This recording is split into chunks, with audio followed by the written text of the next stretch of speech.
misión de contribuir a la gestión, producción, promoción y comunicación de conocimiento científico en el campo de las ciencias de la educación, nace hace 10 años la red.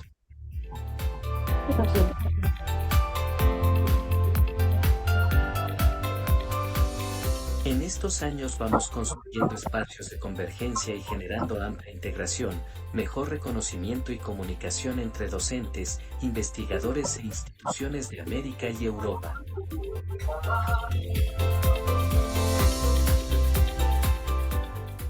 Entre las actividades más relevantes en estos 10 años de la red, podemos mencionar: se ha identificado y trabajado en proyectos de investigación conjuntos entre universidades latinoamericanas en el campo de las ciencias de la educación. Estos proyectos han derivado en publicaciones en revistas de impacto, libros y presentación de ponencias en eventos científicos. Se han creado comités editoriales y científicos internacionales para el arbitraje de artículos y la edición de producciones conjuntas, los que han estado integrados por expertos de la red. Se ha creado espacio para la divulgación del quehacer científico de la red y de las universidades miembros. Se ha facilitado el reconocimiento internacional de profesores miembros a partir de su inserción como árbitros y comités editoriales de revistas científicas de impacto en diferentes regiones del continente. Se han reconocido un número importante de revistas internacionales en la categoría de asociadas, en las que los miembros pueden publicar sus trabajos. Se han realizado investigaciones conjuntas entre investigadores de países de América y Europa. Se han realizado numerosos eventos internacionales en Cuba, México, Brasil, Ecuador y otros. Se han impartido cursos de posgrado, conferencias y se ha realizado presentaciones de libros por profesores miembros en eventos científicos de la red. Se ha dado visibilidad a revistas electrónicas de impacto mediante la plataforma de la red. Se ha contribuido con la mejora de la calidad y la acreditación de programas de posgrado, al incorporar miembros de la red en sus claustros y elevar el número de publicaciones. Incorporamos nuevos proyectos de investigación y alcanzamos altos niveles de visibilidad a nivel mundial.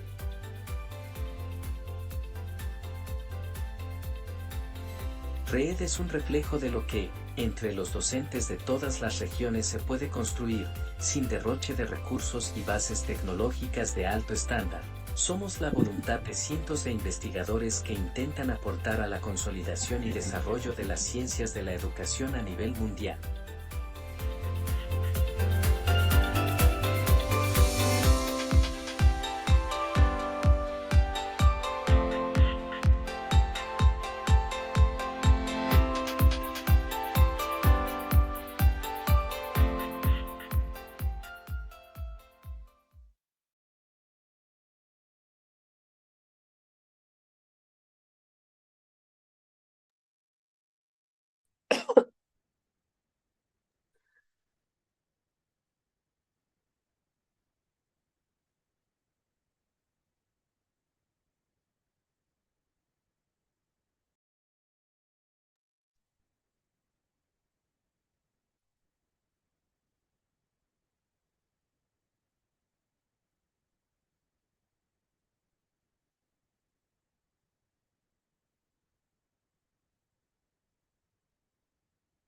Aquí me escuchas, ¿verdad, doctor Elis? Sí, sí, estamos esperando que se conecte el doctor José Luis. Muy bien. Sí, el tema de los tiempos siempre es un tema para reiterar, ¿no? Porque a veces nos confundimos. El de los Eh, tiempos y el de la tecnología. ujú. Mariel se nos conectó temprano allá en España, ¿no? Y 9 era horas ahorita a las antes. 2. Pero bueno, ya el doctor me confirmó. No sé si Mariel, vamos adelantando, ya él debe estar conectándose. Vamos a ir viendo, ¿no? El programa que tenemos para esta tarde. Y quienes nos van acompañando, yo les pido a los compañeros que están ya presentes de la red y los demás compañeros que puedan ayudarnos con la cámara para ir saludándonos, ir viéndonos, saludándonos. Ya algunos hace algún tiempo que no nos saludamos.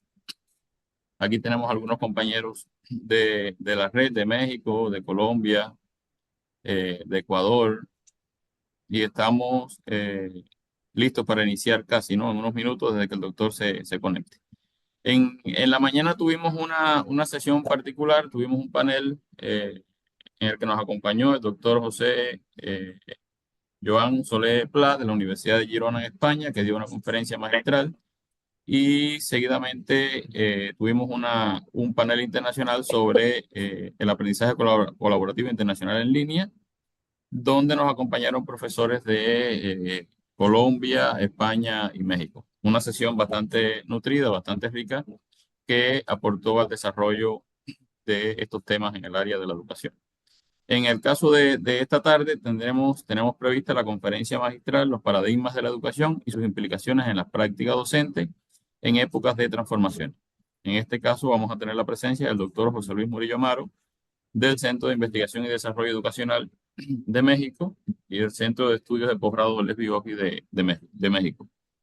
Gentilmente nos va a acompañar a la moderación la doctora Mariel Montes Castillo, fundadora casi Mariel de la Red de Estudios sobre Educación. Nos lleva muchísimos años acompañándonos y aportando a este proyecto. Y bueno, Mariel va a conducir toda esta actividad, va a presentar al profesor y va a moderar en esta primera parte. Una vez culminada la conferencia, tendremos una ronda de preguntas y respuestas para iniciar la presentación de ponencias. Este año dimos un poco de espacio, ¿no?, a los miembros de la red para que pudieran desarrollar sus actividades. Entonces, en las conferencias quizás se limitó un poco la presentación de ponencia, pero bueno, esta tarde concentramos la presentación de ponencia, al igual que el día de ayer, también la presentación de ponencias. Y vamos a estar presentando trabajos de diferentes regiones, ¿no? Tendremos en la primera sesión, trabajos de México, trabajos de Ecuador, y en la segunda sesión tendremos trabajos de Perú, trabajos de Ecuador, trabajos de Colombia y trabajos también de México. Estaríamos cerrando aproximadamente sobre las 17:30 de la tarde, y en estos espacios nos va a estar acompañando, moderando la sala, además de la doctora Mariel Montes Castillo, la doctora Yanesa Madagras, que también agradecemos su participación y que, bueno, ya viene también desde algunas ediciones del Taller Internacional de Red acompañándonos en esta jornada. Y también tenemos, yo creo que está por ahí también, la doctora Dania Mejía de la Universidad Simón Bolívar de Barranquilla en Colombia, que ya se nos está sumando también activamente a las labores de la red. Bienvenida, estuvimos acompañándolos por allá también en un evento que gentilmente nos invitaron, y va a estar también moderando la sala en estos espacios.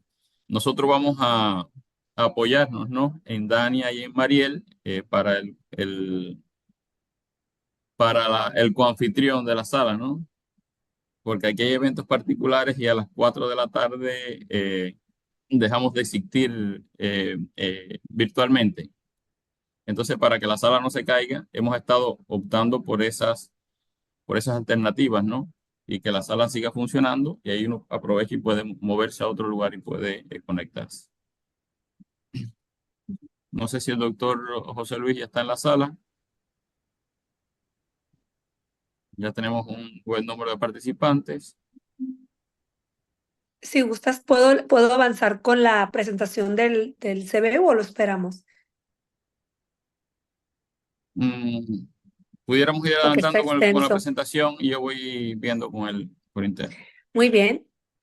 Muy bien, pues buenas tardes, bienvenidas y bienvenidos todos los colegas de la red, los estudiantes de posgrado que nos acompañan también, profesoras, profesores de universidades iberoamericanas que están con nosotros esta tarde. Pues soy la doctora Mariel Montes y voy a presentarles el CBU abstracto del doctor José Luis Murillo Amaro, quien es director del Centro de Investigación y Desarrollo Educacional AC de México y Centro de Estudios de Posgrado LEV Vygotsky, México. Él, el día de hoy, nos va a impartir la conferencia magistral, los paradigmas de la educación y sus implicaciones en las prácticas docentes en época de transformaciones. Y les describiré en breve las aportaciones más relevantes que el doctor integra en su síntesis curricular. El doctor José Luis Murillo Amaro es licenciado en Pedagogía por la Universidad Nacional Autónoma de México, UNAM, maestro de en innovación educativa, Universidad de La Salle, Ciudad de México, egresado de la Universidad de La Salle, Ciudad de México, especialización en mediación e intervención familiar por la Universidad de Santiago de Compostela, en España, y es doctor en Ciencias Pedagógicas por el Instituto Central de Ciencias Pedagógicas de la República de Cuba.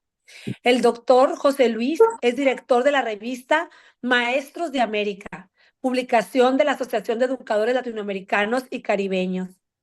También el doctor José Luis Murillo Amaro es director de la revista México Cubana, Desafío Escolar. Ha publicado importantes resultados de investigación, entre ellos el libro Niños y Niñas, Auxilio, Padres y Madres en Acción. También el libro En búsqueda de alternativas didácticas, reflexiones sobre educación y experiencias áulicas. Es coautor además del libro Fundamentos de Pedagogía Familiar, del libro Ética Crítica y Liberación, libro Paradigmas de Educación, libro Paradigmas de la Didáctica. Imparte el profesor docencia en licenciatura, maestría y doctorado. Es director del Centro de Investigación y Desarrollo Educacional AC, del Centro de Estudios Superiores Lev Vygotsky y director del Centro de Estudios de Posgrado Lev Vygotsky también. Participa en el programa Diálogos en Confianza de 11 TV en el Instituto Politécnico de México y ha dictado talleres y conferencias en Cuba, República Dominicana, Chile, Venezuela, México y otros países. A la presentación. ¿Cómo fue? ¿Qué presentación es? Vamos a ver si Ya el doctor está en la sala. ya el Doctor doctor José está en la Murillo, buenas sala. tardes. Entonces, buenas tardes, doctor. Sí, buenas tardes. Pero Buenas tardes. Entonces, nos acompaña el doctor, repito el nombre de su conferencia magistral, Los paradigmas de la educación y sus implicaciones en las prácticas docentes en época de transformaciones. Solamente reiteramos que pues tienen 45 minutos para el tiempo de la conferencia y después nosotros tenemos 10 minutos para comentarios y preguntas, que también las pueden estar agregando en el chat o directamente las pueden preguntar aquí en voz. Adelante, doctor.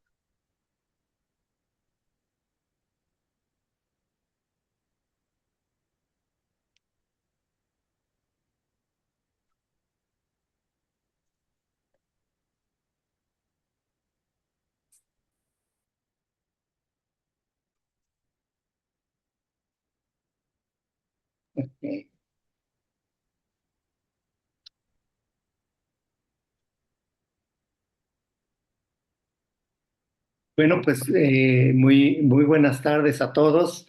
Bueno, hemos tenido una confusión con el doctor Román porque no clarificamos pues el asunto de los horarios de los países. Yo venía conduciendo mi auto, así es que me acerqué a la oficina para estar con ustedes. Y bueno, parece que son 15 minutos de retraso, pero bueno, hay 45 minutos para el desarrollo de la actividad. Y bueno, voy a iniciar en primera instancia pues agradeciendo al comité organizador de este encuentro tan importante. Bueno, que justamente hay un conjunto de instituciones que convocan este quinto taller internacional de la Red de Estudios sobre Educación. Y bueno, vamos a iniciar. Espero que me estén escuchando bien. Me hacen una indicación si no es así.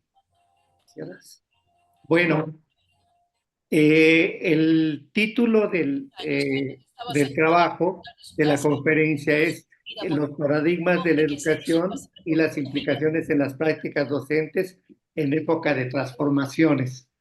Y bueno, en este caso quisiéramos partir de una pregunta. Con un superverso. Qué lindos ojos tiene. Por eso le entregué este lindo verso para sus ojos.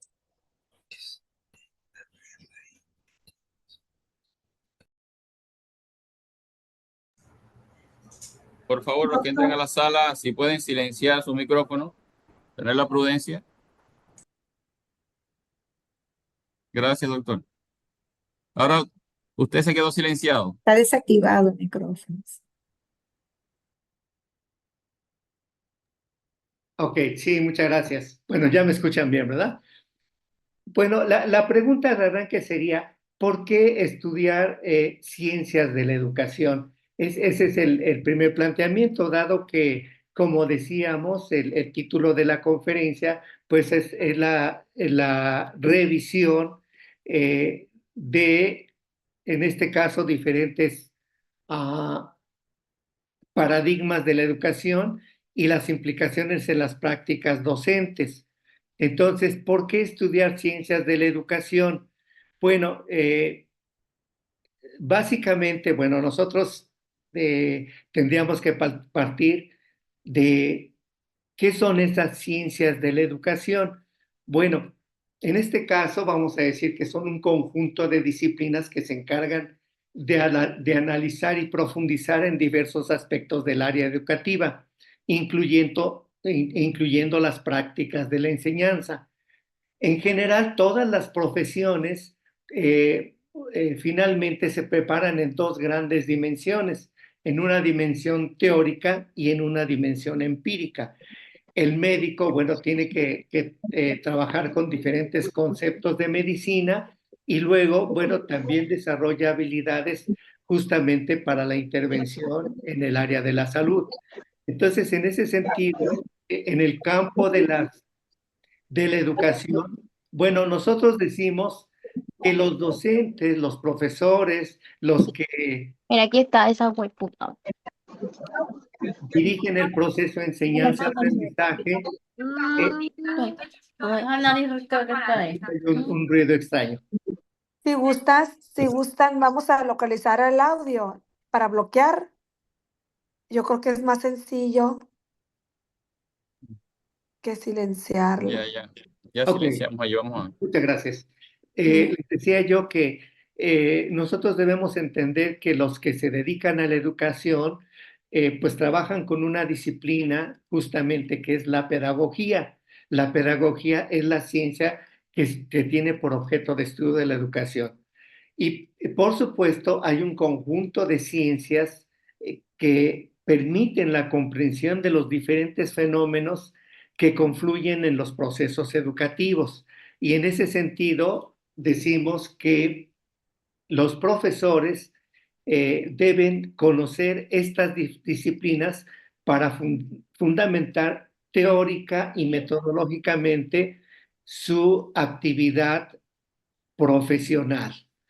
Y por eso es necesario que estudien, profundicen en estas disciplinas que genéricamente las vamos a denominar ciencias de la educación. Ahora, yo quisiera partir de esta idea fundamental, que es hablar de los tipos de prácticas de los docentes.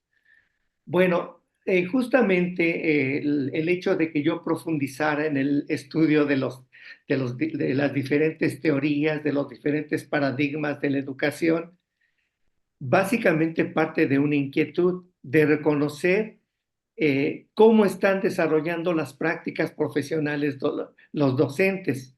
Y reconozco dos tipos, una práctica profesional empírica y una práctica profesional científica. Bueno, partimos de un ejemplo bastante burdo, pero muy práctico. En algunos contextos hay algunos profesionales de diferentes disciplinas y les dice alguien, algún funcionario educativo, oye, mira, hay la posibilidad de que vengas a trabajar y dar clases de esta asignatura. Y le dice, sí, sí voy, y lo hace, ¿no? Efectivamente conduce una asignatura o una materia de estudio. La pregunta es, ¿cómo lo hace? Bueno, puede ser un experto en su disciplina, pero no necesariamente tiene los... Te retribuyeron esa nota. los conocimientos relacionados con las ciencias pedagógicas o las ciencias de la educación. Por lo tanto, su quehacer o su hacer será de manera empírica. Bueno, aquí nosotros vemos que el hacer empírico corresponde a un tipo de conocimiento que es el conocimiento empírico que desarrolla, por ejemplo, el campesino que siembra la tierra, el ama de casa que aprende a cocinar, aquel que conduce solamente viendo cómo conduce un automóvil, solamente viendo a los demás. Es decir, esos tipos de aprendizaje o de conocimiento de carácter empírico, es decir, que se aprenden con la experiencia, que están fundamentados en la experiencia, incluso que se aprenden por ensayo y error, ¿no? Nosotros ponemos el ejemplo de... crear esa huevada, iniciar sesión en Zoom. Compañero Edison Rosado, por favor, apague su micrófono.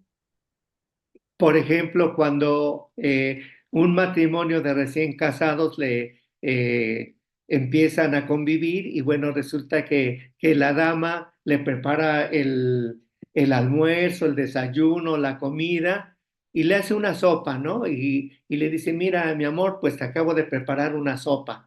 Y le dice, oye, qué rica, pero sabe a rayos, ¿no? Porque eran los primeros días, ¿no?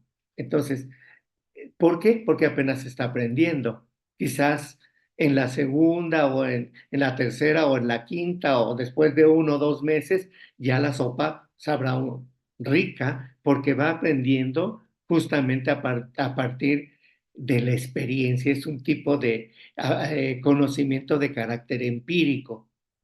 Entonces, así funcionan los docentes en un inicio, los que no pasaron por una escuela normal, por una escuela de pedagogía, por una universidad pedagógica, o que no estudiaron ninguna disciplina que tenga que ver con la educación, dan su clase de manera empírica. O incluso aquellos, en algunos contextos de nuestros países de América Latina, incluso egresados del nivel medio universitario son docentes, no tienen una formación de carácter pedagógico, por lo tanto es una práctica profesional empírica. Y el otro tipo de práctica sería la práctica profesional científica. Bueno, diríamos aquí de manera sintética, ¿qué significa hacer una práctica profesional científica? Pues que tenga una fundamentación teórica, que se apoye en una teoría, en un paradigma, en un modelo teórico, en un modelo pedagógico, pero además que tenga un rigor metodológico. Fundamentación teórica y rigor metodológico serían los dos requisitos para hacer una práctica profesional científica. Y bueno, nosotros hemos investigado ese fenómeno en varios contextos. Cuando, por ejemplo, le preguntamos a un profesor desde nivel básico hasta nivel superior, oiga, y en esta clase usted, ¿qué teorías toma como fundamento? Y no saben decir, ¿no? O incluso les llegamos a preguntar, ¿qué teorías de la pedagogía, de la psicología educativa conocen, de la filosofía de la educación? Y no las conocen. Y de manera más concreta, bueno, dígame el nombre de algún pedagogo, de algún psicólogo educativo, de algún filósofo de la educación, y no los conocen. Entonces, por eso, respondiendo a la pregunta de inicio que hice es, ¿por qué tendríamos que revisar o estudiar teorías de la educación o ciencias de la educación? Pues es justamente para desarrollar una práctica profesional científica y superar este modelo de práctica profesional empírica. Esa sería la primera idea. Bueno, aquí rápidamente una clasificación de la estructura de las ciencias de la educación, y ahí tenemos las históricas, las filosóficas, hablando de historia de la educación, historia de sistemas educativos. Ahí tenemos economía de la educación, sociología de la educación, biología de la educación, psicología de la educación y las normativas como la didáctica, la organización escolar, la orientación escolar o la pedagogía diferencial. Y bueno, dentro de las filosóficas, la filosofía de la educación. Y ahí tenemos del lado derecho la teoría de la educación, que viene siendo la pedagogía. Algunos autores le llaman la teoría de la educación a la pedagogía y la teoría de la enseñanza a la didáctica. Bueno, esta es una clasificación que hace Piaget, ustedes la pueden consultar en un libro que se llama Psicología y Pedagogía, en donde hace un estudio de estas dos disciplinas. Bueno, desde nuestra perspectiva, las ciencias de la educación o ciencias pedagógicas, siguiendo una posición que se trabaja en algunos países de América Latina, reconocemos a la pedagogía como la ciencia madre de las ciencias de la educación y alrededor todas las ciencias de la educación, a la pedagogía como la ciencia madre. Habrá diferentes posiciones al respecto de la clasificación de las ciencias de la educación. Bueno, esta es una clasificación y un esquema de Murillo planteado en un libro que se llama Paradigmas y Educación del año 2019. Bueno, ahora, si nosotros nos preguntamos, en este caso, ¿cuáles serían las ciencias de la educación que un profesor tiene que estudiar fundamentalmente? Sí, básicamente, ¿cuáles serían esas ciencias que tendría que estudiar? Bueno, nosotros decimos que 3 fundamentalmente. Eso no quiere decir que no tenga que estudiar las demás, pero estas serían las 3 ciencias fundamentales: la pedagogía, la psicología y la didáctica, ¿no? Nos parece que esas son las ciencias fundamentales en las que tendría que profundizar. Y bueno, hablando de ciencia, y estamos hablando del conocimiento científico, es importante que nosotros que nos dedicamos a las ciencias de la educación, bueno, hablando de conocimiento científico, reconozcamos que la ciencia, bueno, en realidad es un conjunto de conocimientos organizados y sistematizados sobre un campo disciplinar. Y la ciencia también se define como un discurso no unitario, ni homogéneo, ni perenne. Lo que es posible que en la ciencia está ligada a una forma particular de hacer uso de las técnicas y que renuncia a pretensiones por lo absoluto y por la neutralidad para asumir la historicidad y la constructividad. ¿A qué se refiere? Que detrás de cada posición teórica, detrás de cada teoría, hay una ideología, hay un grupo social que está estableciendo ese discurso y que reconoce que hay consenso en esa verdad que se está planteando. Aquí hay que hacer una diferenciación así muy rápida entre las ciencias naturales y las ciencias sociales. Cuando decimos, por ejemplo, que si nosotros juntamos dos átomos de hidrógeno y uno de oxígeno, aquí en Ecuador, en China, en cualquier país, en Brasil, será agua. No así en el caso de las ciencias sociales, cuando un postulado o una ley, pues tendrá que tener una especificidad de acuerdo al contexto en que se está desarrollando. Es decir, no podemos decir que un método de lectoescritura va a funcionar exactamente igual en cualquier contexto, en cualquier país, en cualquier idioma. Es decir, que ahí la verdad ya no es verificable, objetiva, cuantificable, mensurable, como es el caso de las ciencias naturales, sino que va a ser una verdad parcial, relativa. Y por lo tanto, aquí justamente planteamos esta idea de no un conocimiento de carácter absoluto y neutro. Pongamos, por ejemplo, muy concreto, que lo veríamos un poco más adelante, la teoría o el paradigma de la pedagogía liberadora de Paulo Freire, donde hay una clara posición ideológica y es una teoría dedicada, y en su texto lo dice de introducción, a los desarrapados del mundo, dice. Es decir, aquellos excluidos históricamente, a los pobres. Entonces, ahí hay una posición de un paradigma o de una teoría de la pedagogía que tiene una clara posición ideológica. Entonces, en ese sentido, por eso aquí en la diapositiva hablo de ciencia y ideología, y diríamos, la conclusión es que no hay ciencia sin ideología. La conclusión que el método científico experimental no es el método único de la ciencia y que por lo tanto hay que crear paradigmas, teorías que vayan acorde con nuestra realidad.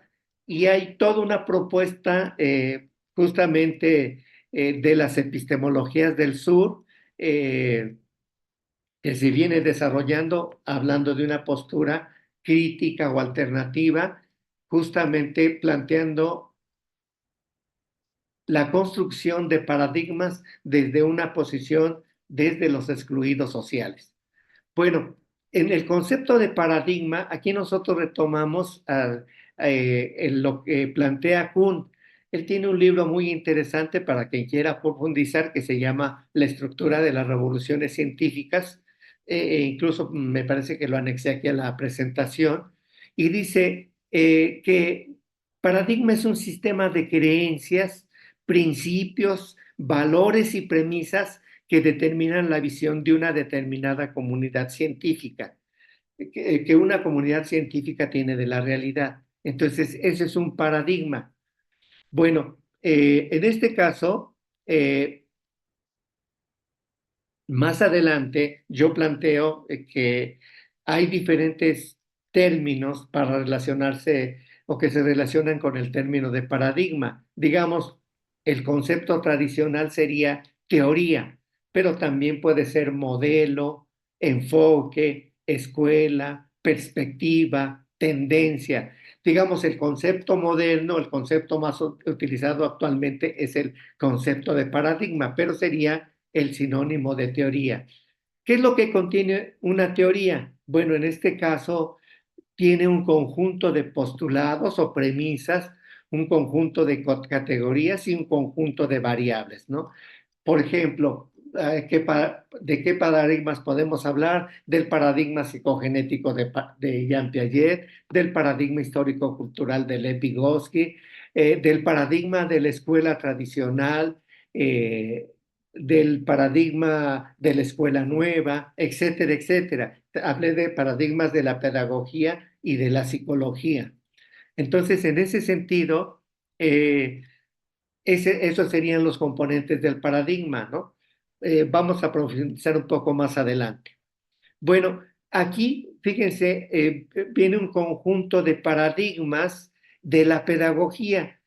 Por ejemplo, la escuela colectivista de Makarenko, el paradigma de la escuela de la alegría de Sujolinsky, la pedagogía socialista de Suchodolsky, la escuela de la educación como hegemonía de Gramsci. Y bueno, termino con la tecnología educativa, la pedagogía operatoria o la educación basada en competencias, que esta última o estos últimos son paradigmas contemporáneos, ¿no? Hablando de la escuela tradicionalista hasta la educación basada en competencias. A este conjunto de paradigmas se les llama matriz disciplinar. Esta es la matriz disciplinar que corresponde a la pedagogía. Y luego tenemos, acuérdense que les dije que son 3 ciencias las que yo recomiendo, en las que tenemos que profundizar los que nos dedicamos a la educación. Tenemos la matriz disciplinar de la psicología, el paradigma asociacionista, estructuralista, funcionalista, conductista, neoconductista, cognitivo, psicogenético, histórico-cultural, gestal, psicoanalítico y humanista. Y luego los paradigmas de la didáctica, que también hay diferentes teorías o paradigmas ahí. Por ejemplo, la didáctica tradicional, activa, tecnología educativa, didáctica psicogenética, didáctica operatoria, teoría de las situaciones didácticas, didáctica cognitiva, didáctica dialéctica o desarrolladora, didáctica estratégica, didáctica crítica, didáctica por competencias, etcétera, ¿no? Esta es una clasificación que hace Murillo, su servidor, desde el año 2019, en un libro publicado aquí, que se denomina Paradigmas de la Didáctica, y ahí vienen, bueno, estas dos matrices disciplinares. Bueno, vamos un poco a profundizar en el tiempo que nos resta un poco acerca, me dijeron 45 minutos, ¿verdad? Entonces, debo terminar, bueno, en veintitantos minutos. ¿Perdón? Adelante, doctor, Ok. adelante.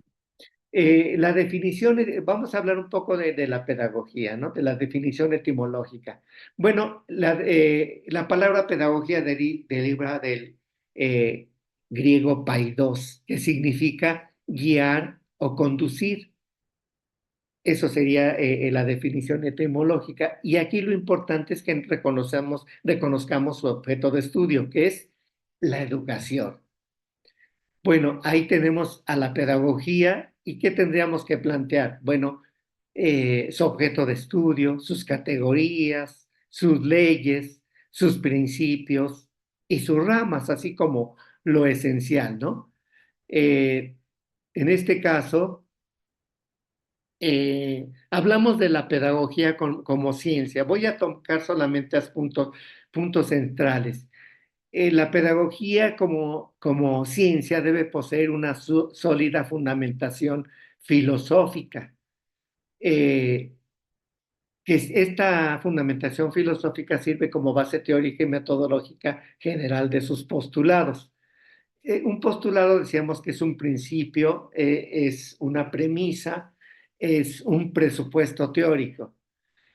La pedagogía debe estar vinculada a un proyecto político-social determinado históricamente.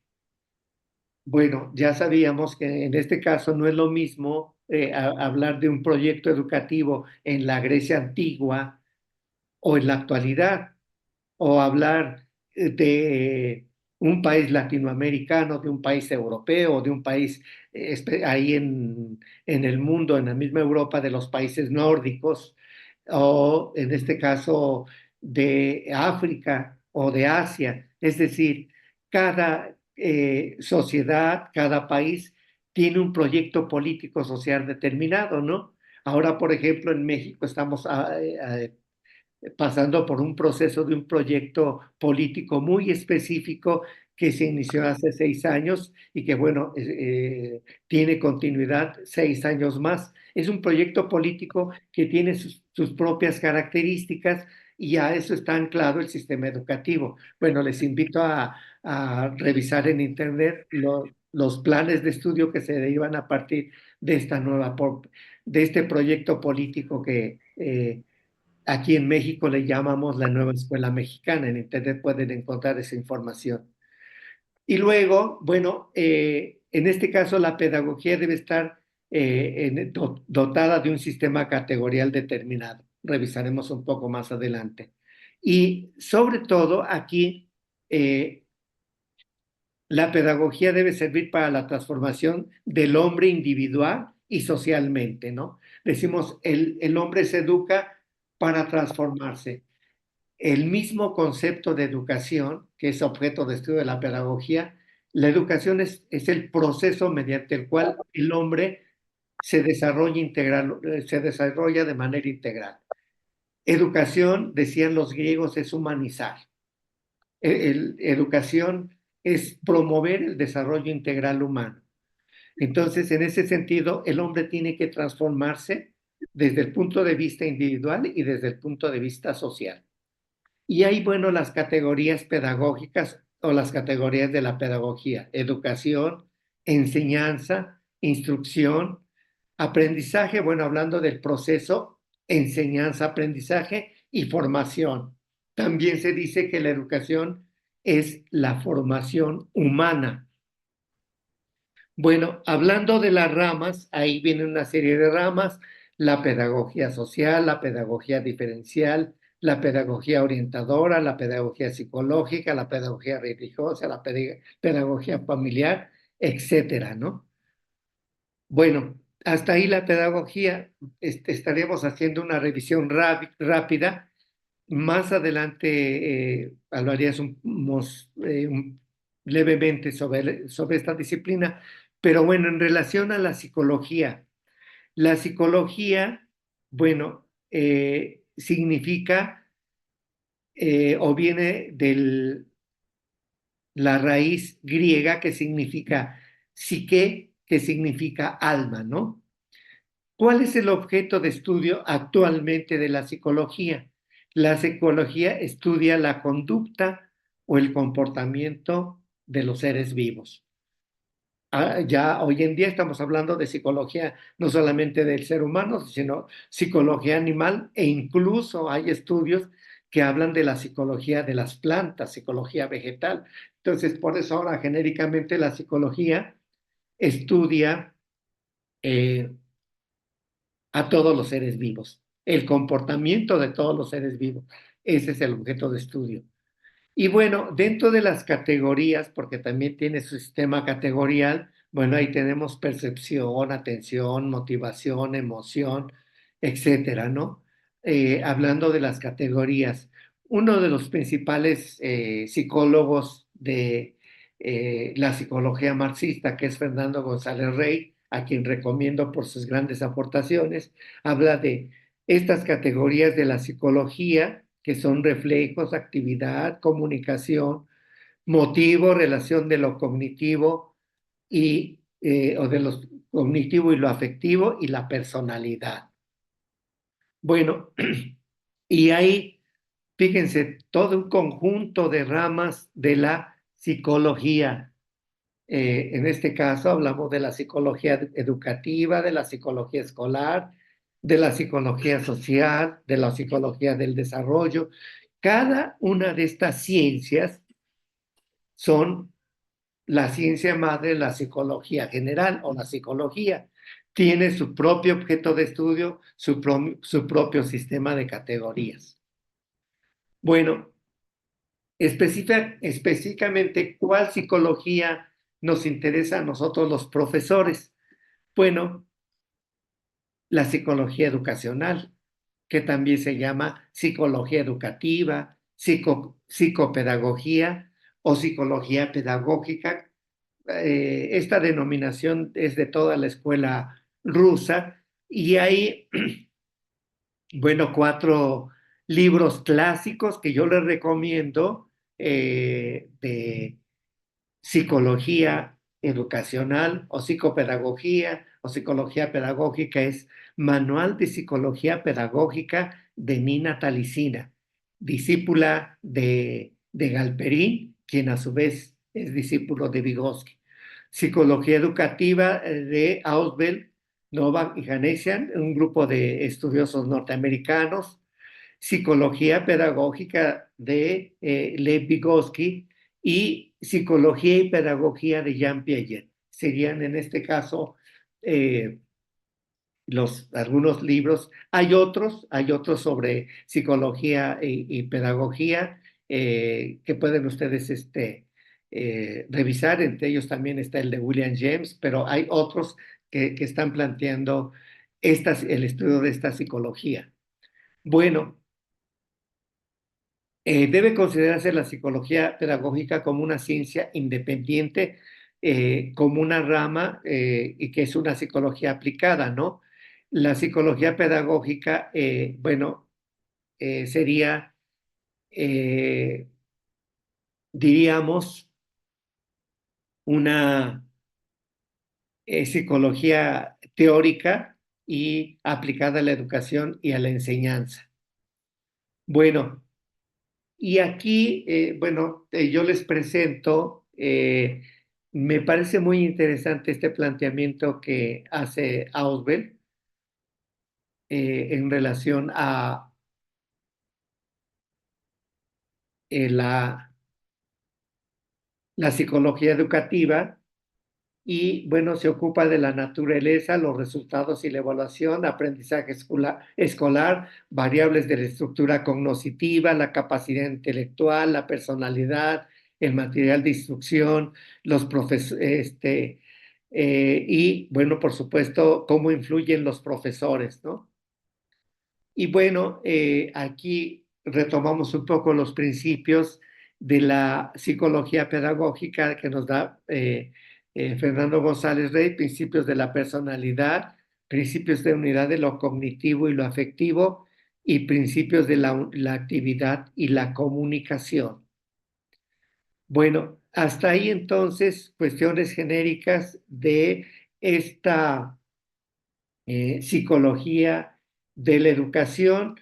Obviamente, cada una de estas disciplinas que estamos analizando tiene sus propios paradigmas, como ya lo observamos en una diapositiva anterior. Bueno, y nos vamos a la didáctica. Bueno, se reconoce como el creador de la didáctica a Juan Amos Comenio, ¿no? Y justamente con su libro que se publica en 1657, que tiene como título Didáctica Magna.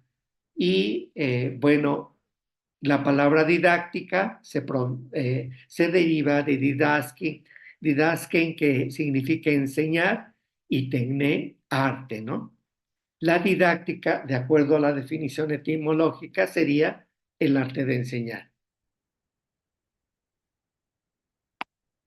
¿Cuál es el objeto de estudio de la didáctica? El proceso de enseñanza-aprendizaje.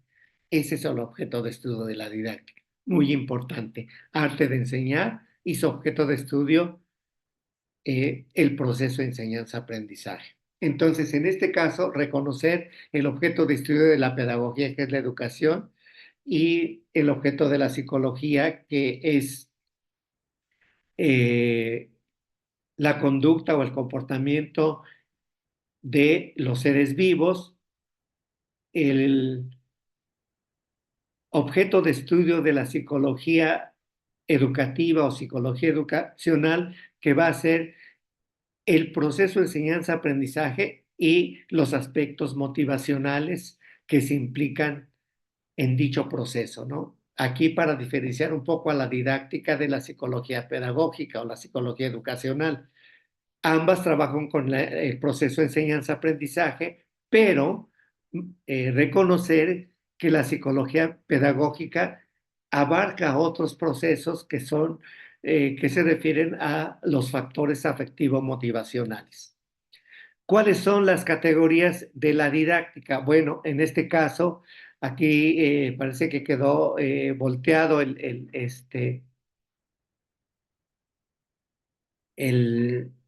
la presentación. Vamos a ver si lo puedo cambiar rápido.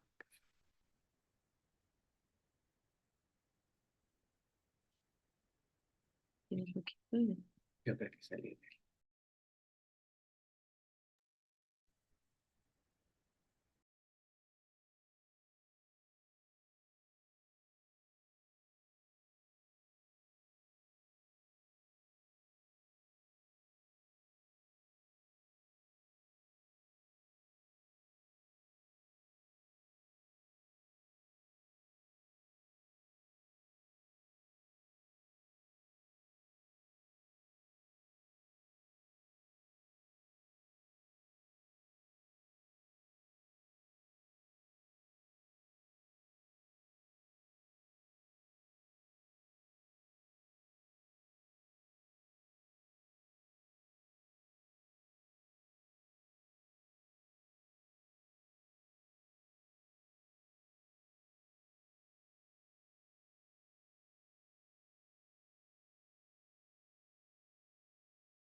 Ok, bueno, ahí está. Objetivo, contenido, métodos, medio, forma y evaluación, ¿no? El para qué, cómo, con qué, cómo se organiza y en qué medida se logra el objetivo.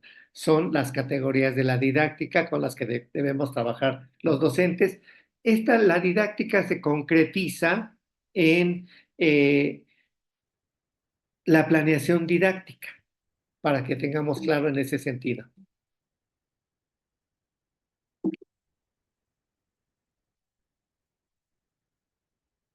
Bueno, y ahora hablaríamos de los principios didácticos, ¿no? Navarrete y Valdivia en el año 1998 hablan del diagnóstico integral de la preparación del alumno para las exigencias del proceso de enseñanza-aprendizaje, del carácter audiovisual de la enseñanza, unión de lo concreto y lo abstracto, de la atención a las diferencias individuales, de la relación entre la teoría y la práctica, del carácter consciente y activo de los alumnos bajo la guía del profesor, de la solidez de la asimilación de los conocimientos, habilidades y hábitos, de la sistematización de la enseñanza, de la asequibilidad y del carácter científico de la enseñanza, y terminamos con del carácter educativo de la enseñanza.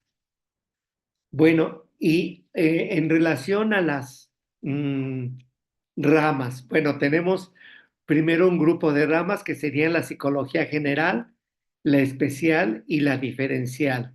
En este caso hablamos de cuando hablamos de la didáctica especial, bueno, estamos hablando de las didácticas especiales. En este caso, bueno, estamos hablando de la didáctica del español, de la didáctica de la química, de la didáctica de las ciencias, es decir, cada una de las materias o asignaturas de la currícula van a tener su propia didáctica. A eso se refiere la didáctica especial. Y la psicología diferencial, que básicamente trabaja con los alumnos o los estudiantes con necesidades educativas especiales. Bueno, y bueno, otro grupo de ramas de la didáctica, tendríamos aquí la etnodidáctica, la neurodidáctica, la psicodidáctica, la sociodidáctica, y actualmente con la incorporación de las tecnologías de la información y las comunicaciones y las tecnologías del aprendizaje y el conocimiento, la didáctica para learning, es decir, estudios en línea. Bueno, y decíamos que en este caso el trabajo pues se ha concretizado en un documento que es la planeación didáctica. La planeación didáctica que tiene diferentes momentos, que empieza con el diagnóstico del grupo, el contexto interno y externo de la escuela, las estrategias de evaluación, la estrategia de intervención didáctica, lo que nos da lo que denominaríamos una planeación argumentada, es decir, una planeación que implique un conjunto de factores que van a incidir en los procesos educativos en general de manera específica también en el proceso de enseñanza-aprendizaje. Bueno, hasta ahí las referencias. Bueno, he concluido la presentación de esta charla y bueno, estaría a la disposición de ustedes para si hubiera alguna pregunta que plantear.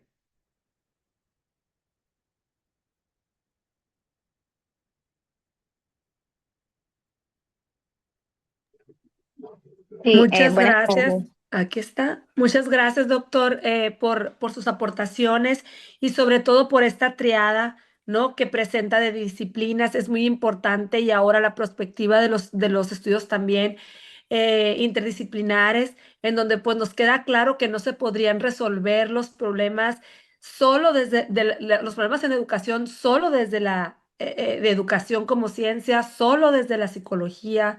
Entonces, sí, ahora en prospectiva en los estudios, pues se nos invita a sumar, ¿verdad? Otras ciencias.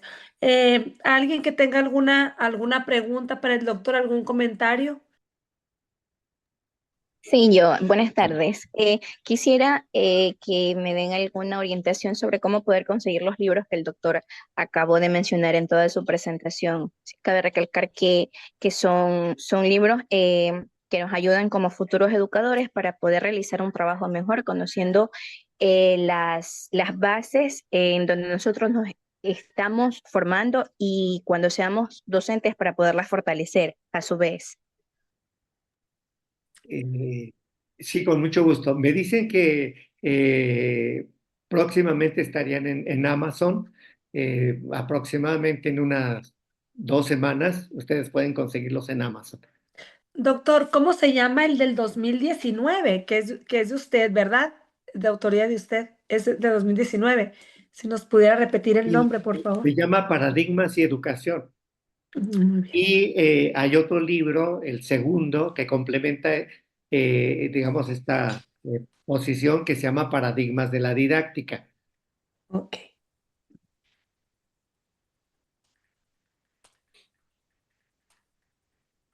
Muy bien. ¿Alguna otra pregunta, algún otro comentario?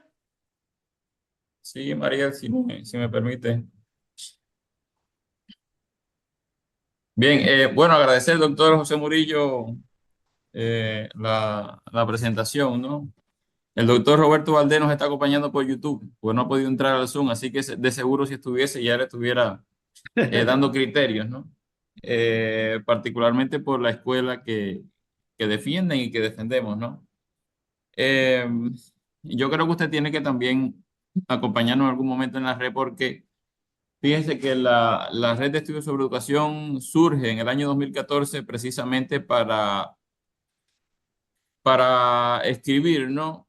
Lo que se dejó de escribir sobre pedagogía y didáctica. O sea, cuando nosotros vamos a excluir a Estados Unidos, cuando vamos desde México hasta Argentina, no ha existido un proyecto que organice, ¿no? La pedagogía y la didáctica como esta escuela que usted ha acabado de mencionar. Eso es una locura. Yo ahora, por ejemplo, estoy intentando, ¿no? Generar ideas para la asignatura didáctica general que vamos a impartir en el doctorado de educación. Cómo no dejar de tocar lo único que se ha escrito coherentemente y cómo integrar lo que actualmente se está haciendo desde diferentes aristas. Porque los estudiantes nuestros salen sin una coherencia en la formación en didáctica. Bueno, al menos en el contexto en que estamos y también otros contextos que conocemos. Hay ideas muy desarticuladas, hay ideas que surgen de la praxis, pero que no llegan a un fundamento de ciencia. Entonces, aquel debate que hubo sobre el papel de ciencia de la pedagogía o no, ya se murió hace algunas décadas.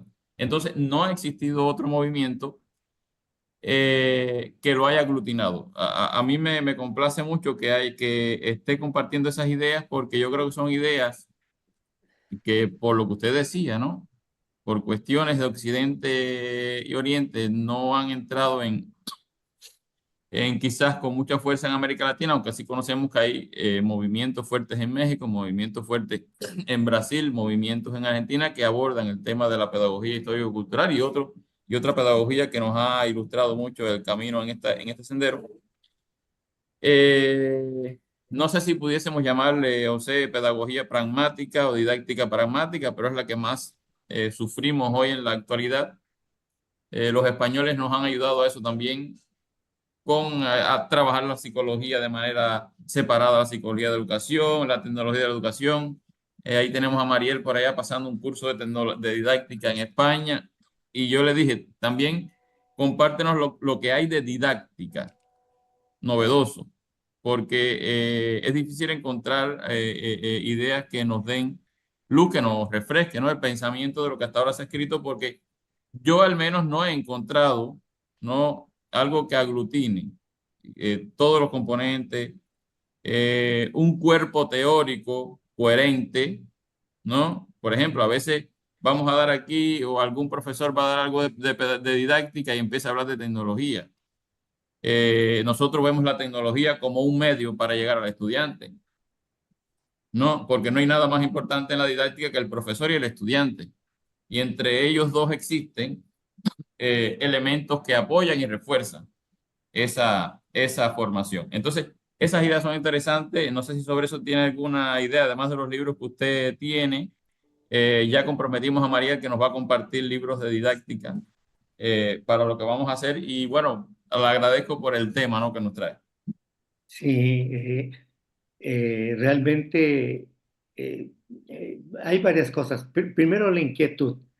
Eh, Inicio justamente la presentación o la introducción de ese libro de paradigmas de la didáctica eh,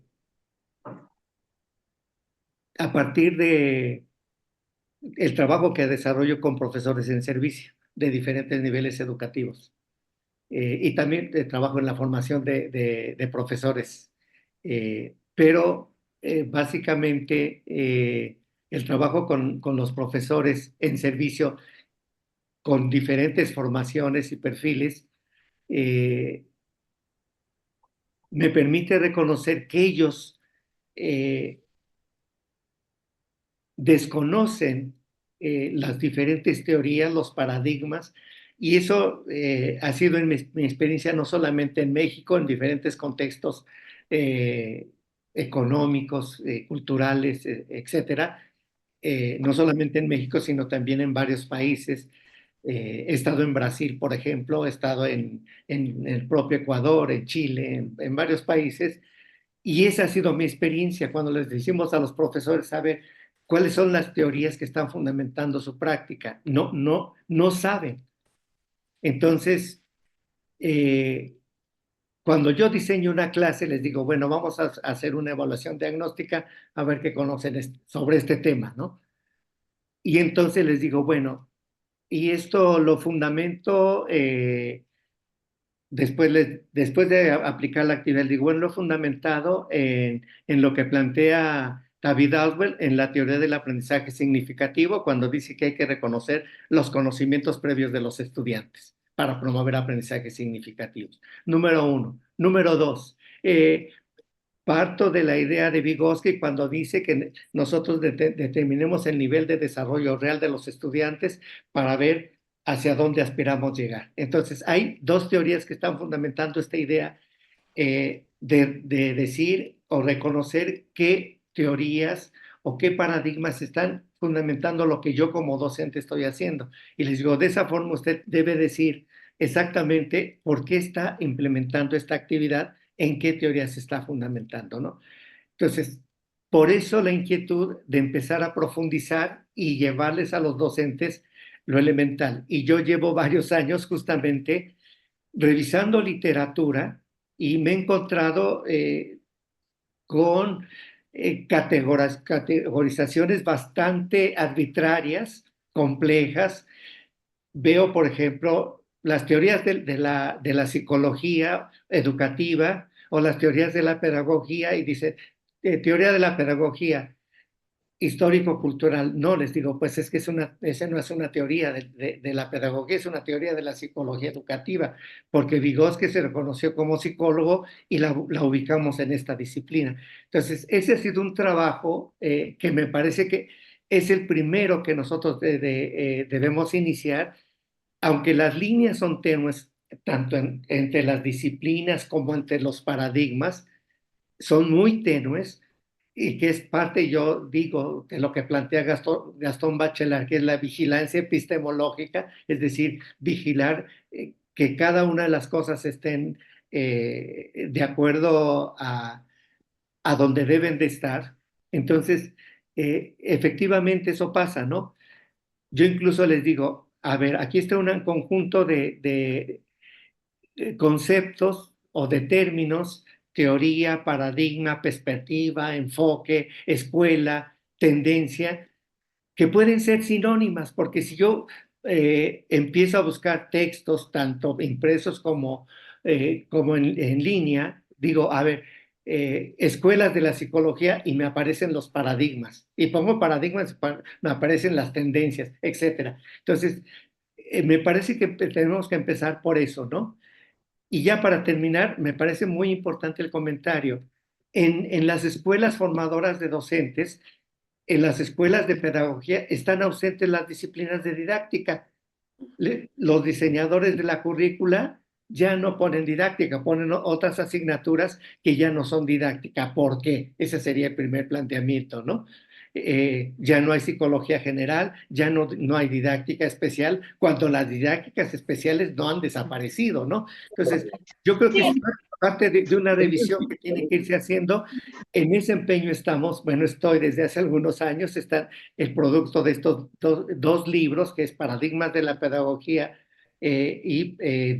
ahí en Paradigmas de la Educación planteo los paradigmas de la pedagogía y paradigmas de la psicología, especialmente la psicología educativa.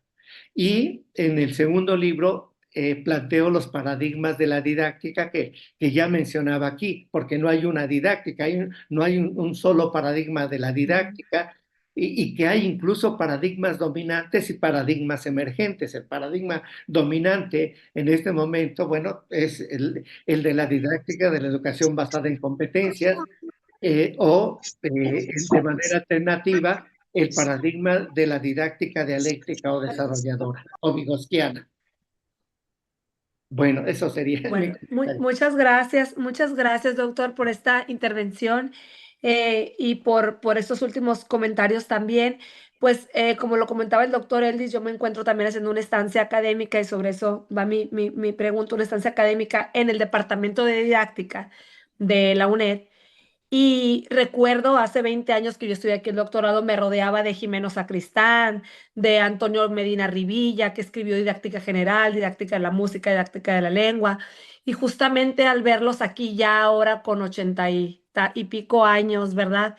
Y preguntándoles cuándo había sido su última publicación con respecto a didáctica, porque hubo un libro de didáctica general y después él sacó los libros de didáctica específico de cada área de enseñanza y nos decía que hacía, no sé, ya 14, 15 años, ¿verdad? Y que había que replantear desde la cuna y de las bases fundamentales de la didáctica y de la formación del profesorado para poder volver a surgir con paradigmas aplicables, ¿sí? A las nuevas generaciones de docentes que nosotros tenemos y a las nuevas generaciones de formadores de docentes que nosotros tenemos. Entonces, sí hay un abismo ahí, una carencia de estas publicaciones que a nivel internacional nosotros podíamos retomar, porque luego tenemos aquellas específicas de cada país que son aplicables, ¿verdad?, a los modelos educativos de cada país.